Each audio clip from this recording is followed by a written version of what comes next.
ওদের ইনকামটা কি? রূপায়ণ টাওয়ারে তারা পুরো একটা ফ্লোর নিয়ে অফিস বানাইছে। ইনকামটা কি আপনারা বুঝান আমারে। -2 যে আগে ছিল 111 সময়, এখনো -2 একটা প্রজেক্ট চলছে। বিএনপি শেষ মুহূর্তে এসে বুঝতে পারছে যে তাদের মূল শত্রু আওয়ামী লীগ না, মূল শত্রু এরা। আওয়ামী লীগকে নিশ্চিহ্ন করার চেষ্টা করাটাই হবে আত্মঘাতী।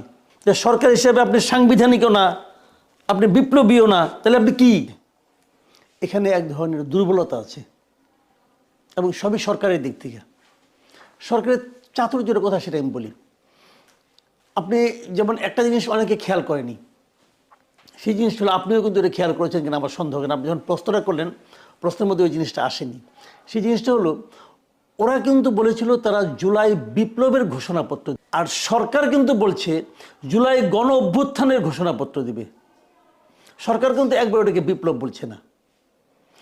মূল জায়গাটা হলো, এই জায়গা হলো সরকারের চাতুর্য।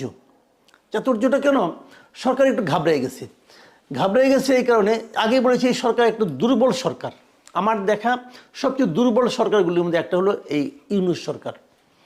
এরা কি করেছে, যখন ওরা বলেছে যে ওরা বিপ্লবের ঘোষণাপত্র প্রকাশ করবে, তখন সরকার ভয় পেয়েছে এই কারণে, যদি জুলাইয়ে বিপ্লব হয়ে থাকে তাহলে তো এটাকে একটা বিপ্লবী সরকার হইতে হয়।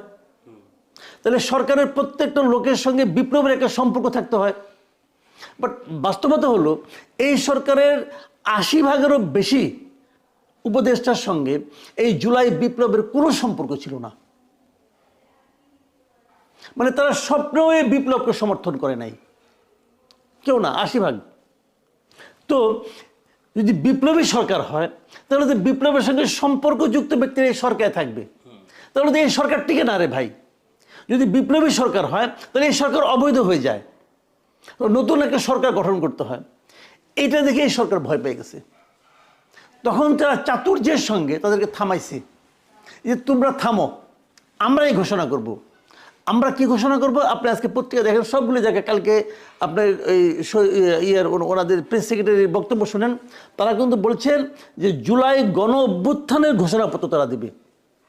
তো গণ অভ্যুত্থান হলে তো এই সরকারের লেজিটিমেটের কোনো সমস্যা নাই। আর ব্যাপারটা বুঝতে পারছেন? এই জায়গায় হলো সরকারের একটা চাতুর্য দেখাচ্ছে। এই সরকারের একটা প্রবণতা আমরা শুরু থেকে লক্ষ্য করছি, তারা মূল কাজ রাইখা অপ্রয়োজনীয় বিতর্ক নিয়ে নাড়াচাড়া করতে পছন্দ করে। কেন করে আমি জানি না, এটা শুরু থেকে আমরা লক্ষ্য করছি। মূল কাজে তারা কোনো খবর নাই, বাজার দর কোনো খবর নাই। তারা বসে আছে প্রোক্লেমেশন অফ ইন্ডিপেন্ডেন্স থেকে প্রোক্লেমেশন অফ রেভলিউশন, এখন বলতেছে মানে গণ অভ্যুত্থান। এগুলি কি বলে, কেন বলে? এদের একজন মানে দীক্ষা গুরু আছে, সেই গুরুর কিন্তু আফসোসের শেষ নাই। ওই ফরাদ মাজার সাহেবের, ওনার কিন্তু আফসোসের শেষ নাই। উনি কিন্তু আগে থেকে বলতেছিলেন তোমাদের আগে উচিত ছিল শহীদ মিনারে যে শপথ নেওয়া, তোমাদের আগে উচিত ছিল প্রোক্লেমেশন করা, সে কিন্তু আগে থেকে বলতেছেন। কাজে ওনার দ্বারা এরা প্রভাবিত, ওইটাই কিনা আমি জানি না। 5 মাস পরে এটার কোনো প্রয়োজন ছিল না। আরেকটা কারণ হতে পারে, আমি বলি সেই জিনিসটা কি, এই গভর্নমেন্ট আসলে ডিফাইন করতে পারছিল না এটা কী ধরনের গভর্নমেন্ট। আপনি মনে আছে কিনা জানি না, 2 দিন আগে এই কৃষিবিদ ইনস্টিটিউটে একটা 2 দিনব্যাপী একটা সম্মেলন ছিল। এটা এনজিও ভিত্তিক সম্মেলন, ফোরাম ফর বাংলাদেশ স্টাডিজ নামে একটা সংগঠন, তারা একটা আয়োজন করেছিল 2 দিনব্যাপী। সেখানে কিন্তু সরকারের সব লোকজন আসছে। এটা কিন্তু একটা বিদেশ ভিত্তিক একটা সংগঠন, মানে আলী রিয়াজ, মাহমুদ হাসান, মনির হায়দার, এদের দ্বারা নিয়ন্ত্রিত একটা সংগঠন। এরা শুরুতে এদের সঙ্গে আমিও ছিলাম।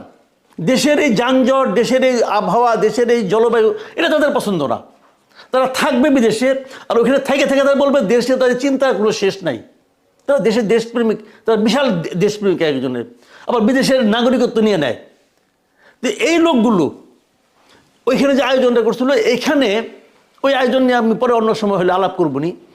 ওইখানে আমাদের নাহিদ ইসলাম সাহেব ছিলেন। ওনাকে একটা প্রশ্ন করা হয়েছিল, আমাদের উপদেষ্টা নাহিদ ইসলাম, যে এটা কী ধরনের সরকার। উনি বলছিলেন এই সরকার না সাংবিধানিক না বিপ্লবী। সরকার হিসেবে আপনি সাংবিধানিকও না, আপনি বিপ্লবীও না, তাহলে আপনি কি শঙ্কর, খচ্চর কি ভাই? আপনি কি বলেন? আপনি কি? সরকারের তো একটা ক্যারেক্টার থাকবে। আপনি যদি বলেন আমি আমার সুবিধা অনুযায়ী সংবিধান মানি, যেটুক মানলে আমার সুবিধা এটুকু আমি মানি, যেটুক মানলে আমার সুবিধা না এটুকু আমি মানি না, যদি আপনি এটা বলতে পারেন, কোনো সমস্যা নাই। তাহলে আমার প্রশ্ন হলো, যেটুক আপনি না মানেন এটা কি আপনাদের কেউ মানে না? যেটা নাহিদ ইসলাম না মানে সেটা কি ডক্টর ইউনূসও মানে না? আবার আপনি না মানলে পরে যদি অপরাধ না হয়, তাহলে যদি আমিও না মানি ওটাকে অপরাধ হবে? বা এটা আমার বুঝান।